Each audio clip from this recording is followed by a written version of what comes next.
day, feel it melt away, where time cannot find me at all.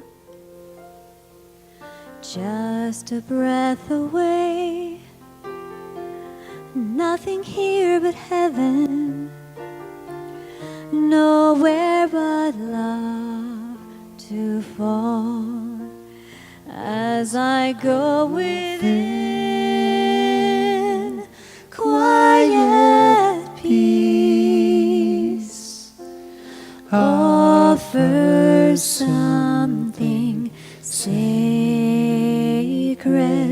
There's a sweetness that waits, holiest embrace that reminds me I'm always home. As I go within, quiet peace offers something sacred. There's a sweetness that waits, holiest embrace that reminds me I'm always home. It's here that I am always home.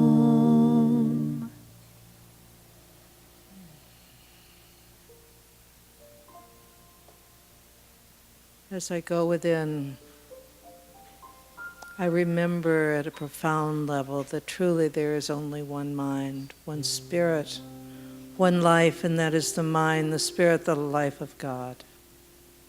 And I know that that is everywhere present, in, through, as each and every one of us. And that energy, which is God, is palpable this evening in this sanctuary. And that energy is the energy of truth, of love. And I know and affirm that each of us this evening connects and reconnects yet more deeply with our authentic self, which is our God self. The self which can never be troubled, can never be hurt, is always there. And I know that this evening is divinely guided. What needs to be said is said. What needs to be heard is heard. And is so very good. And so it is. Good evening. My name is Candace Youngschult. I'm a master practitioner here at Seaside, one of over 40 practitioners here, and it is our joy to pray with you. If this evening there's something heavy on your heart, or something you want to celebrate, we'd love to pray with you. There will be practitioners in the foyer at the prayer chapel, and please don't leave without a prayer, if that would serve you this evening. My reading this evening comes from this thing called You by Ernest Holmes.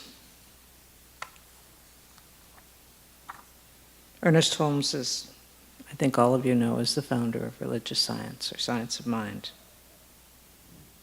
His invitation or challenge to us is to begin to live today as though you're an immortal being, and all thought of death, all fear of change will slip from you. You will step out of the tomb of uncertainty into the light of eternal day. The nighttime of your soul will have passed, and the eternal light of everlasting day will dawn as the great reality in your life. Say, I know that every apparent death is a resurrection. Therefore, today, gladly I die to everything that's unlike the good. Joyfully I am resurrected into that which is beautiful, enduring, and true. Silently I pass from less to more, from isolation into inclusion, from separation into oneness. The perfect law of good is operating through me. Joyfully I accept it. Joyfully I permit its action in everything that I do. I know that my recognition of good is the substance of the good which I recognize, and I know that this good is ever taking form in my experience. It's impossible for me to be separated from my good. Today, realizing that there's nothing in my past which can rise against me, nothing in my future which can menace the unfoldment of my experience, life shall be an eternal adventure, an unfolding experience of greater and better experiences. Evolution is onward, upward, forward, outward, expansive. I am come that they might have life and that they might have it more abundantly. Today, I exult in this abundant life. I revel in the contemplation of the immeasurable future, the path of eternal progress, the everlastingness of my own being, the ongoing of my soul, the daily renewed energy and action of that divinity within me, which has forever set the stamp of individualized being on my mind. And so it is. If you have not had a chance to come forward and light a candle, please do so now.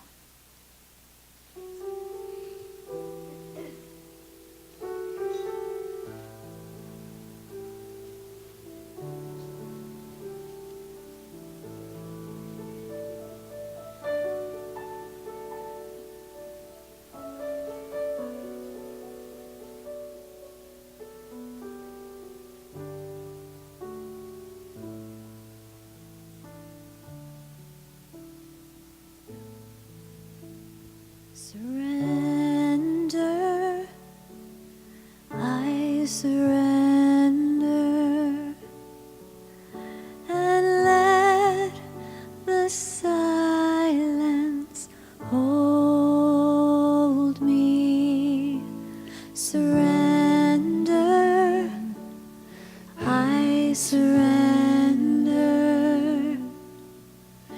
and open to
Make me an instrument of your peace.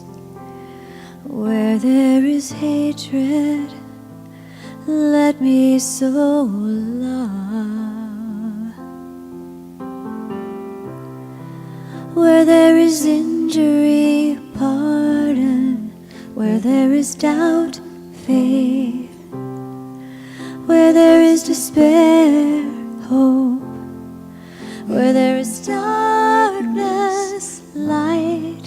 Where there is sadness, joy.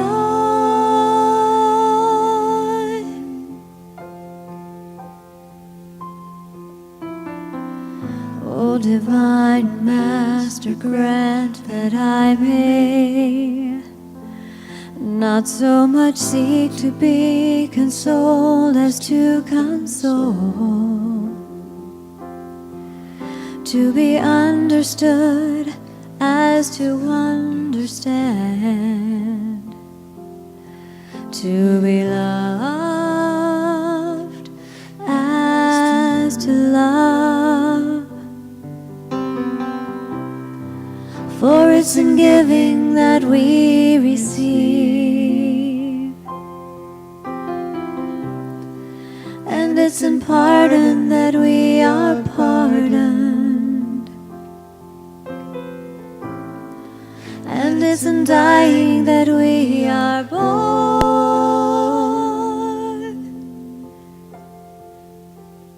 to eternal life. O divine Master, grant that I may not so much seek to be consoled as to console, to be understood as to understand, to be loved as to love.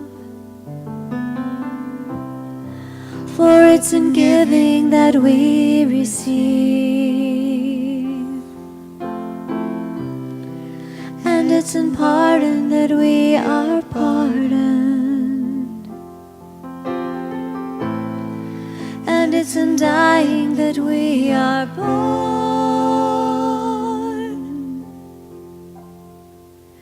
to eternal life.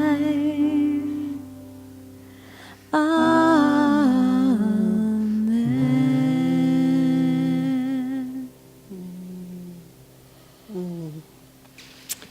Thank you. So beautiful. Welcome back. We missed you. Hope you enjoyed yourself. Aria? Jim, thank you, Jim. Oh, sure. Yeah, beautiful. Thank you, Candace. Thank you, Candace, for praying us in. So lovely, setting the tone. Our first time having Candace with us this evening. It's very nice. Good to be with you all tonight. Welcome. My name is Reverend Debbie McDonnell, and it is my joy to be with you this evening. Tonight, my talk title is, Will the True Self Please Step Forward?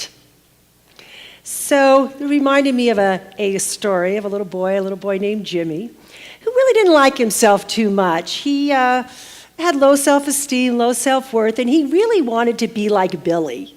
So he studied Billy, and he watched Billy, and he imitated Billy. He learned to walk like Billy and talk like Billy. He even enrolled to the same high school that Billy went to. And then something happened. After they started high school, he noticed that Billy started to change. Billy was hanging around with Joel, and Billy started imitating Joel. And he started walking like Joel and talking like Joel and acting like Joel. So this confused Jimmy. Now he had to imitate Billy, who was imitating Joel. So it was quite confusing to him. And then as he started to watch even closer, he realized that Joel was actually following Harley. And Harley was following Corey. So each of these was imitating each other, and this became even more confusing for Billy. But then what he realized that Corey was actually imitating Dopey Williamson, the little pest who had been imitating Jimmy all along. No.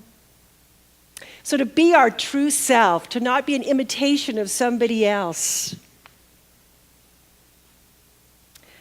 Here's a quote by Elie Wiesel. When we die and go to heaven, our Maker will not ask, why didn't you discover the cure for such and such?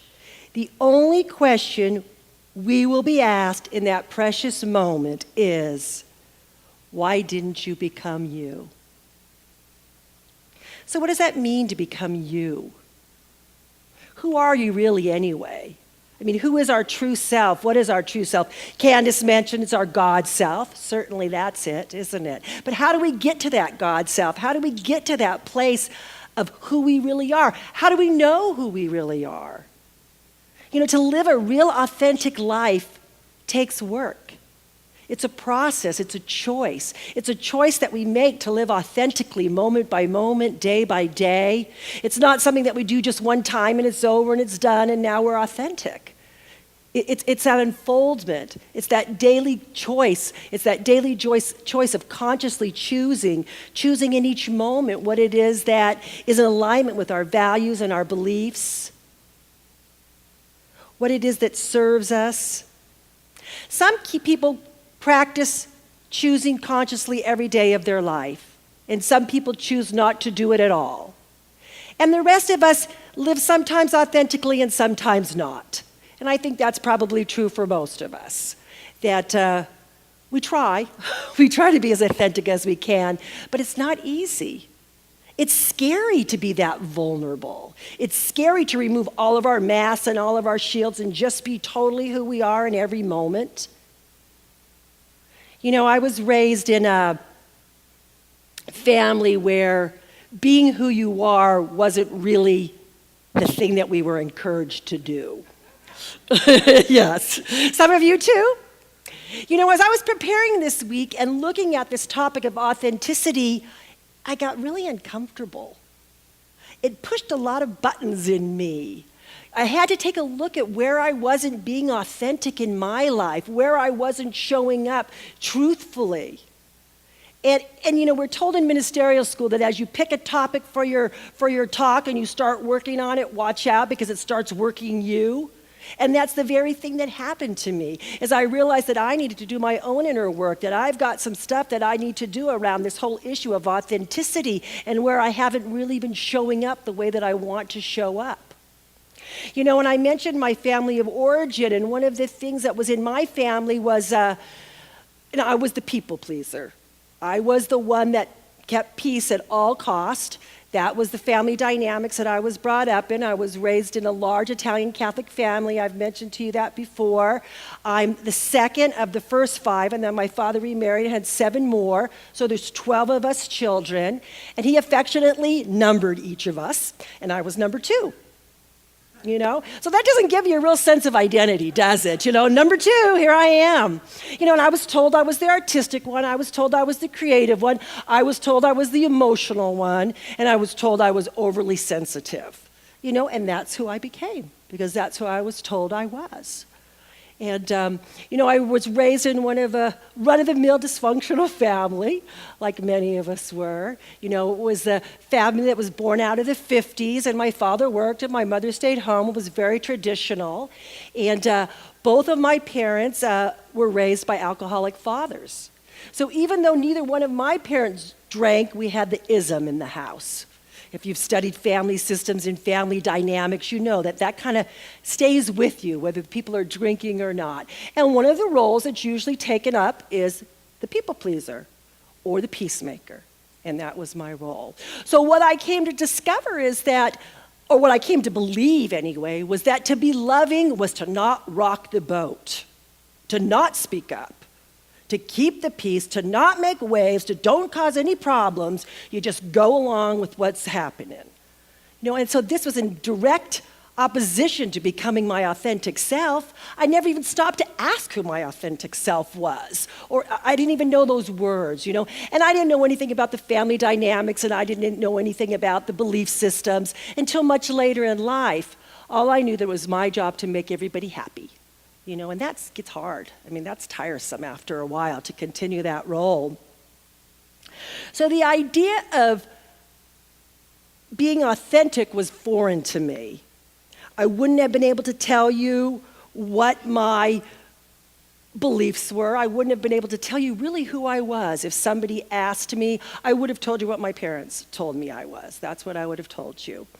And it wasn't until I began a spiritual quest that I really started looking at the question, and that I think most of us ask, at some point in life, who are we? Why are we here? What's the purpose?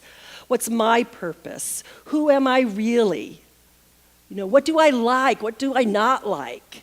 What feels good to me? What doesn't feel good to me? All these things that I never stopped to ask myself growing up. I just did what I thought that I could do to fit in, to be liked.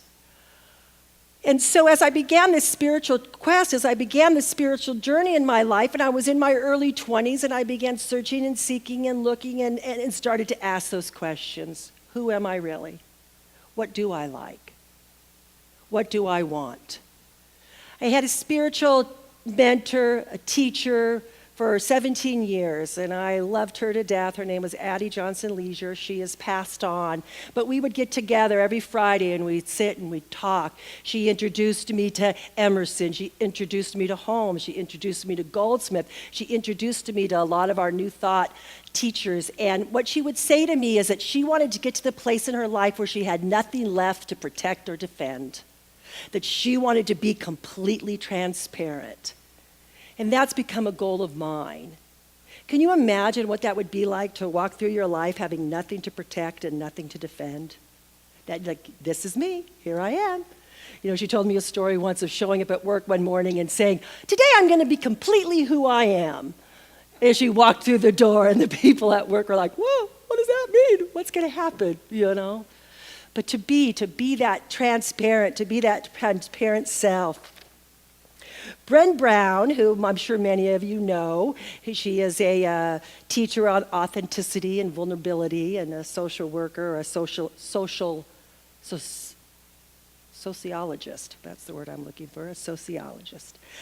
She says, living from a place of profound authenticity involves being rooted in your deepest beliefs, values, and truth, and living a life that is a true reflection of them. It is about being true to yourself through your thoughts, words, and actions.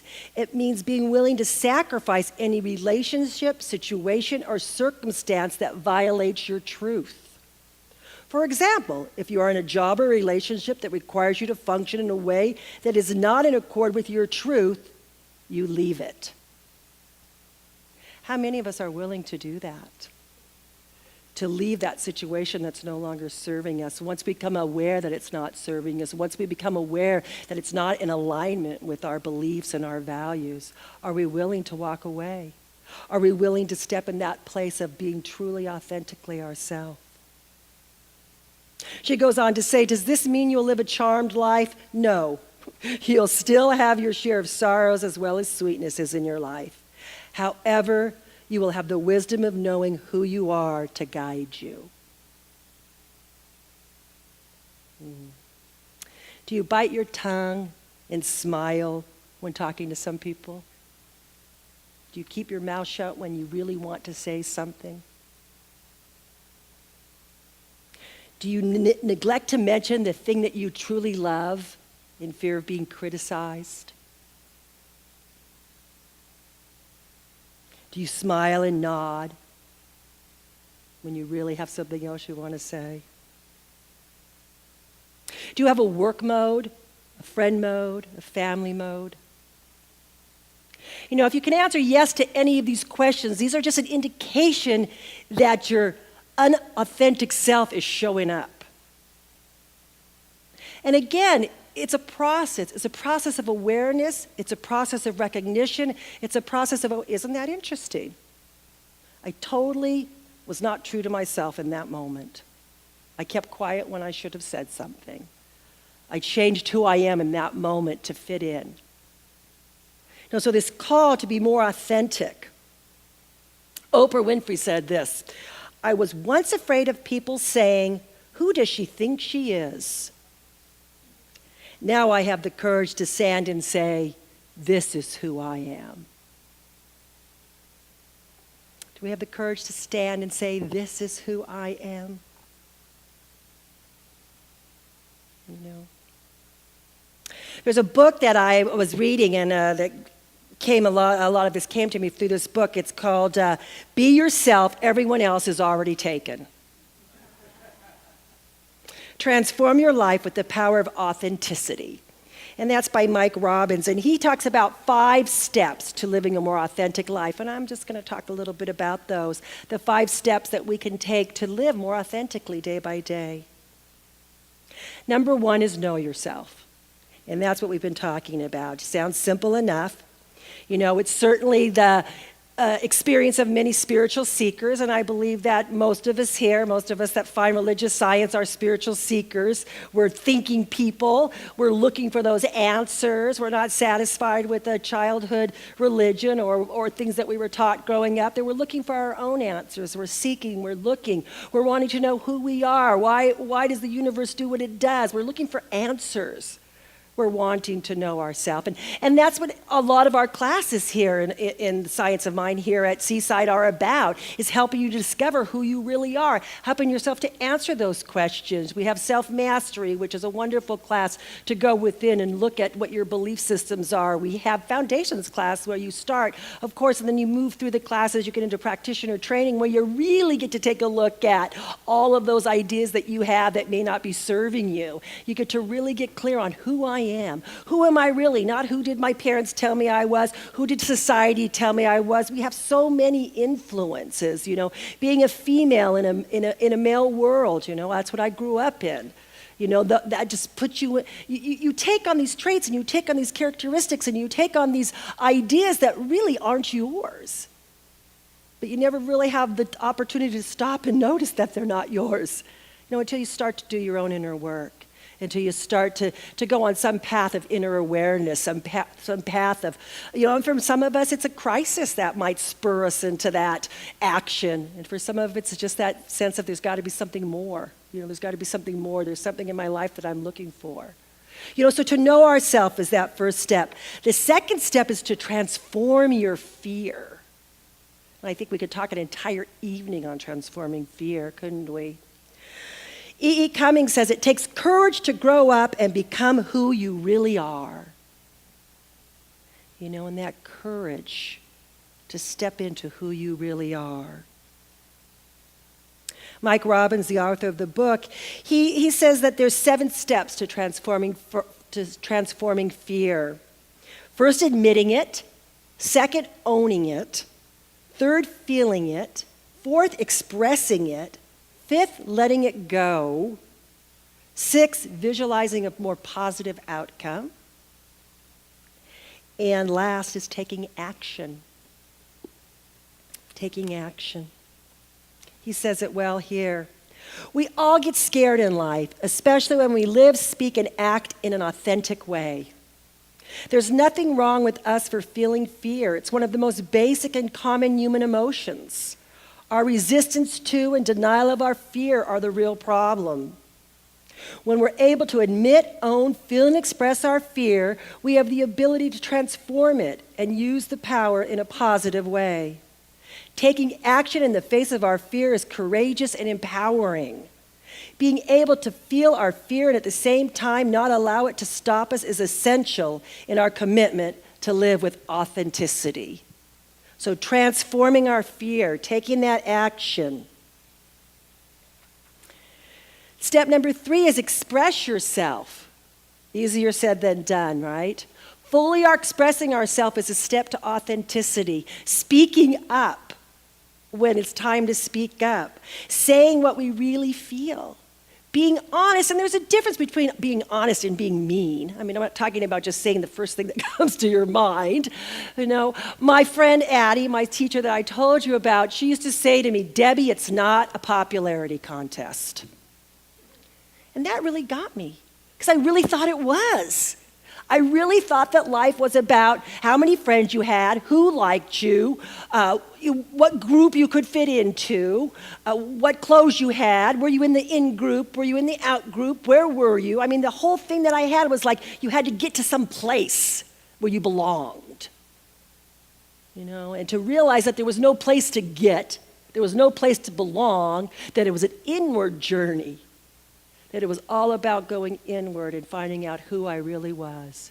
Did I really like art, or was that just something that my family labeled me? I had to do that whole journey. I had to really look at that. Is it something I really like?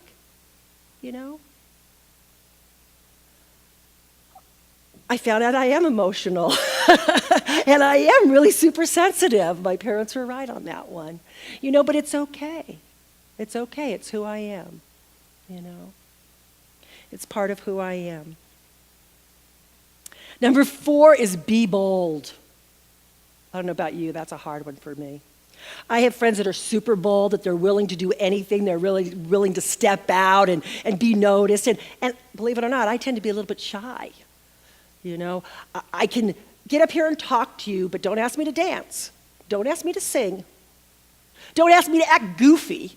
I have a really hard time acting goofy in front of people. Now, I can be goofy at home, alone. People that know me know I can be goofy behind closed doors. But that kind of bold, audacious self, that's a stretch for me. And it's different for all of us. What that is, your bold is different than somebody else's bold. The definition that Mike Robbins gives of bold is not hesitating or fearful in the face of actual or possible danger or rebuff. Courageous and daring, not hesitating to break the rules of propriety. Forward, impudent. Yeah. Yes. And number 5 is to celebrate who you are. The 5th step to authenticity is celebrate who you are. And we do that really good here. We do celebration really good here at Seaside.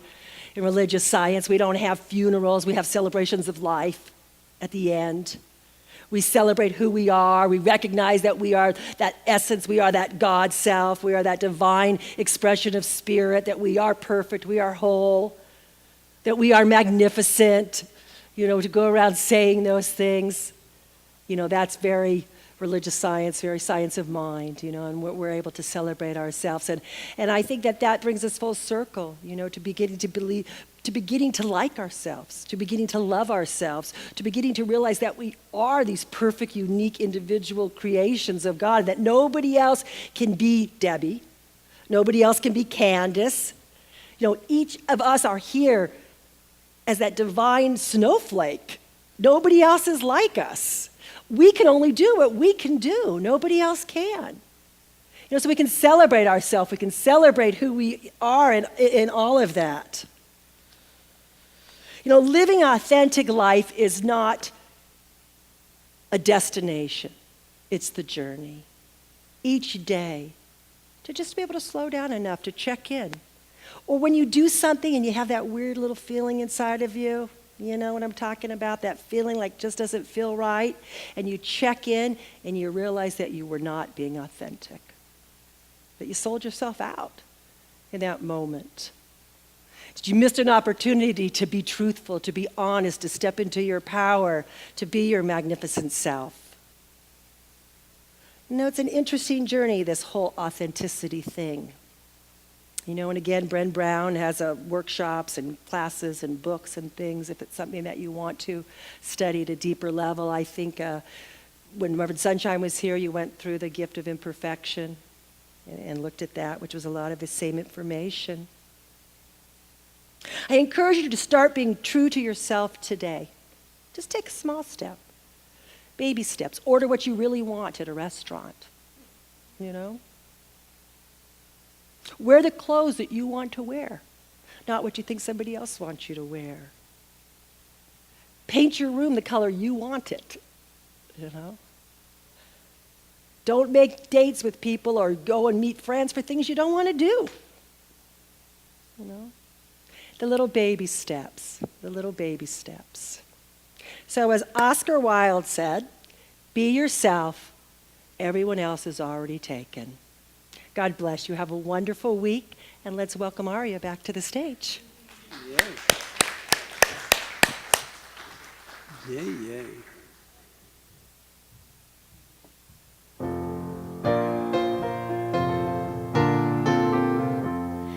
a song I haven't had the opportunity to perform often, so it's not indelibly ingrained in my brain yet.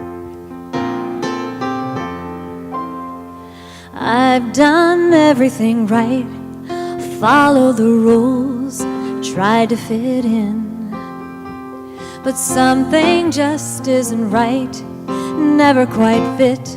Once out of the skin, if I let it out, will it be too much for me to feel? And if I let it shine, will it be too blinding for the world to feel who I really am? And if I set it free, will it frighten me? Will it change me? Don't wanna care if it does, just wanna be all I am. So what if I just don't fit your insignificant plans for me? I've got my own golden destiny. I'm tired of playing it small, being comfortable, never knowing what if or what it feels like to fall into the mystery. I'm a mystery. I can't find words for the power surging through me. Stop and just breathe. Just hold on, no, let go. I don't know what to do, just gotta be free. If I let it out, will it be too much for me to feel? And if I let it shine, will it be too blinding for the world to see who I really am? And if I set it free, will it frighten me? Will it change me? Don't wanna care if it does, just wanna be all I am. So what if I just don't fit your insignificant plans for me? I've got my own golden destiny. I'm tired of playing it small, of being comfortable, and never knowing what if or what it feels like to fall into the mystery. I'm a mystery.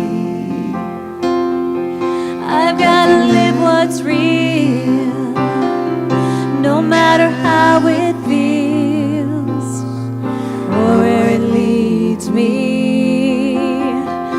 I can't pretend anymore, can't stay behind this locked door. I'm so much greater than this, and I can see so much more. I've got to live my own golden destiny. I'm tired of playing it small, of being comfortable, never knowing what if or what it feels like to fall into the mystery.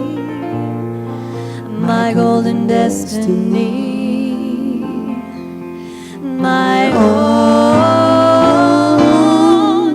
golden destiny. Oh, All right, Aria. Beautiful. yes. Perfect singing. Tired of playing it small. Yes. Step out in a big way. Well, it's the time of our service for our offering. Invite forward our ushers. I see Dennis. Who's helping Dennis tonight? Are you all alone, Dennis? Oh, Karen. Good. So it's the time of our service where we are able to practice the law of reciprocity. As we give, we receive. It's not why we give, but it certainly oils the pump, gets things moving, gets things flowing in the universe.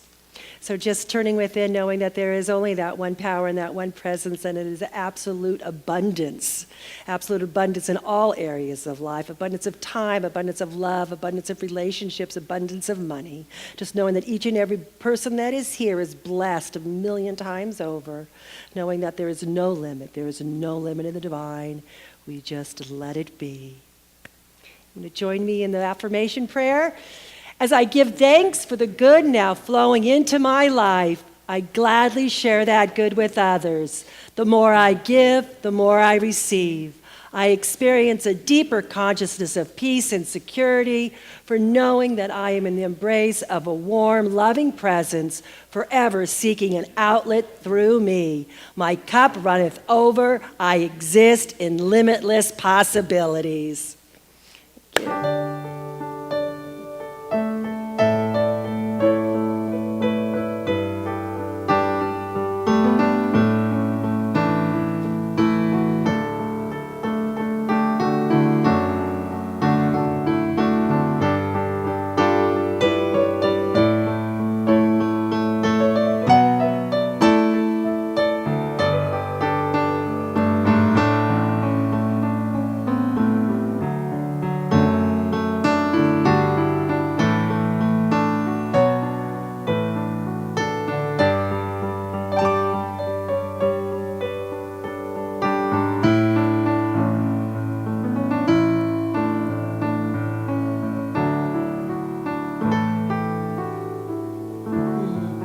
So I just want to take a moment to thank everybody who helped Wednesday evening come to fruition here. Jenny Mills, who's our Wednesday night coordinator, thank you, Jenny. Thank you, Candace, for being here. Aria and Jim, thank you, thank you, thank you. Love you both. Melanie, thank you. Greg, I think that's you. Hi. Gregory, hi, hello. And thank you for holding the light for us, and thank you all for being here and being part of this Wednesday evening Going Within service. I have just a couple of announcements, really only one. The big news is Friday night, James Von Prague. So we do have some tickets left. They are moving quickly up to that 700 mark, but we do have a few tickets left. So please feel free to buy your tickets online, or you can purchase them at the door. I think they're $45 at the door, where they're only $40 online. So the VIP is sold out, but the regular tickets are still available. So join us Friday night. It's going to be a lot of fun here. And with that, I'm going to go ahead and pray, and then we'll do our closing song. So just join me in prayer, turning within, knowing that there is only that one power and that one presence, and it is God, and it is good, and it is love. It's perfect divine unfoldment happening right here and right now. I know that there is no power, there is nothing other than the divine right now. And I know that I am one with that source, and just as I know this is true for me, I know it's true for each and every individual here.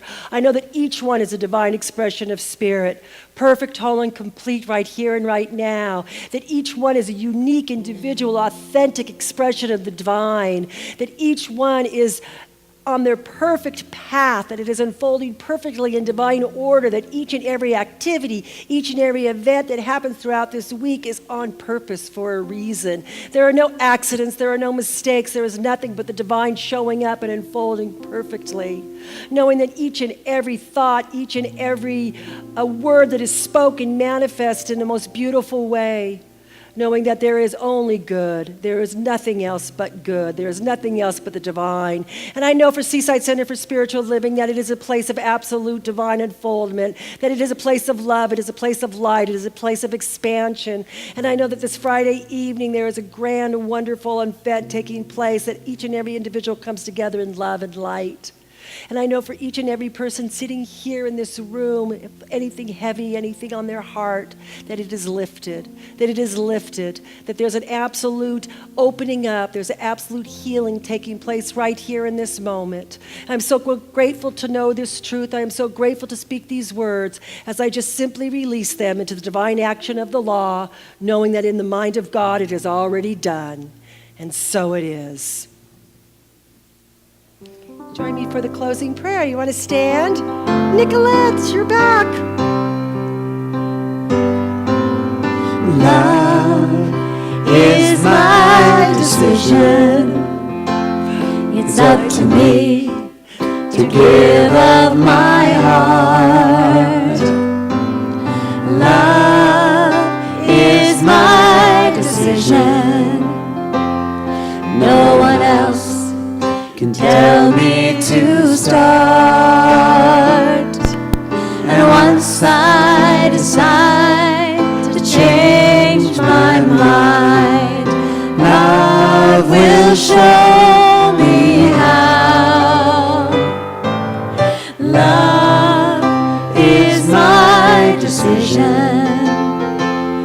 my decision, right here and now. Love is my decision.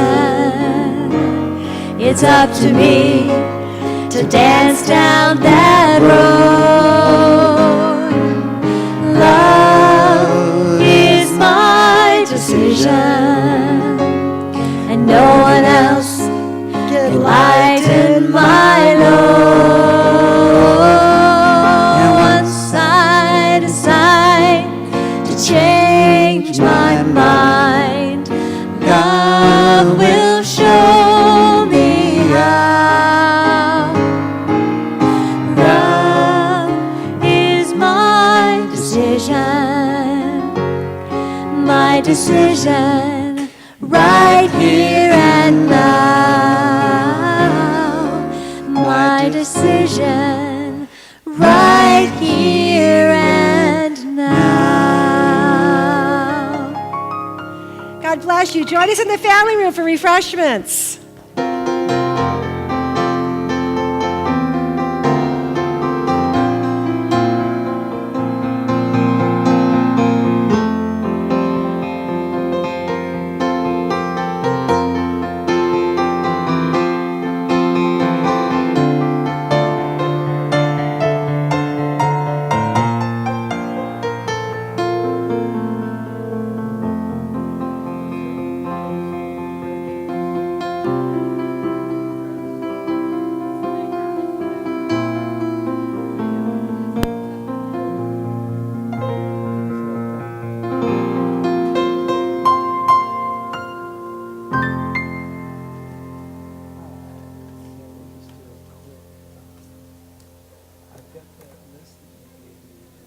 When you get the program, it'll be more specific, the front page, general idea. It's 761 eucalyptus. 761 I'll spell it correctly later. Yeah, and it's off of the 78, you're going to take the Civic Center Drive exit. Okay. So if I'm coming from, Either direction, you're going to go north of Civic Center. so is it easier coming from 15 or from 5? Depending on where you are, the 15, the 5 is more up and then back down, whereas the 15 is more up. The 78 is more this way. So I generally do the 15 when I come south. Yeah. So it just depends on where I'm All going. right. But So eucalyptus. So take Civic Center Drive north, Yeah. then Eucalyptus to the right, and it's a couple streets, but it's not All that right. far. And it's Vista? Vista. Eucalyptus to the right, and then it's Masonic Temple on the right. You're basically going to see, I don't know, a building, and then like a long building that looks like a school or a church, and then an apartment building, and then a Sure. Masonic Temple. All right. So And then it's services. 10:30 it starts, but you'll have to set up my equipment, but there's only what you need is there. Like, there's not extra cables. Right, extra right. So accessories. everything just And makes. it's very basic. You just need to bring a clip for your mic, because my clip only works on my microphone, so I don't need it there. I don't Right. need my microphone. Okay. Okay. The stand is there. Good. Okay. Good. Yeah, we had to duct tape one time. Yeah.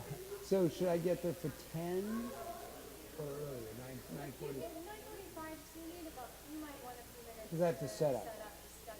It'll all be there, like Right. they bring it down from the attic and kind of ready to there. And basically, you'll see when you get there that the piano, they move it out. It's kind of like they have this weird half wall that the piano is normally behind, so you can't really see over it. So we slide it over. Okay. It should be already done. Good. Okay. And Laura's there, she'll tell. And then I put the amp in front of the piano. Good. And it's such a live room, and I'm warning you,